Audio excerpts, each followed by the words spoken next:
ఈ రోజు టాపిక్ వచ్చేసరికి చాలా టెక్నాలజీస్ మనం బయట కంట్రీస్ నుంచి మనం ఇంపోర్ట్ చేసుకుంటాం. లైక్ డిఫెన్స్ కావచ్చు, లేకపోతే రీసెంట్ గా జరిగిన satellite internet from space X కావచ్చు. రీసెంట్ చాలా సర్వేస్ నేను కొన్ని వీడియోలు కావచ్చు, కొన్ని సర్వేలు చూసేటప్పుడు చాలా మంది ఏమంటున్నారంటే ఇలా ప్రతి దానికి ఫారెన్ సర్వీసెస్ మీద కానీ మనం డిపెండ్ అయిపోతే రేపొద్దున్న కంప్లీట్ గా ఇండియాకి ఇండివిజువాలిటీ అనేది తగ్గుతుంది అని చెప్పేసి నేను కొన్ని వీడియోల్లో నేను విన్నా. ఆ అనాలిసిస్ ఓకే మంచిదే, కాకపోతే మన దేశం నుంచి బయటికి వెళ్లే కొన్ని టెక్నాలజీస్ గురించి కూడా మనం మాట్లాడుకోవాలి. అందులో ఈ రోజు నేను చెప్పబోయేది ఏంటంటే యూపీఐ.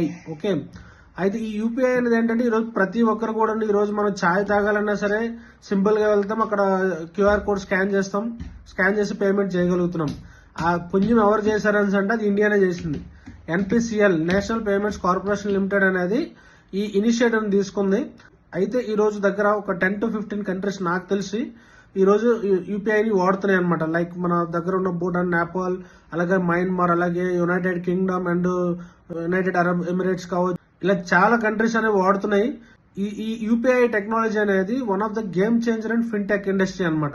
కాబట్టి ఇలాంటి ఇనిషియేటివ్స్ ఇంకా చాలా ఇనిషియేటివ్స్ అనేవి ఇండియా తీసుకోబోతుంది. ఇండియా తయారు చేసే టెక్నాలజీస్ ని కానీ మనము ఎంకరేజ్ చేసినట్టయితే ఫారెన్ మీద డిపెండెన్స్ అనేది ఎప్పటికీ ఉండదు. అదే మనం అర్థం చేసుకోవాలి అంతే.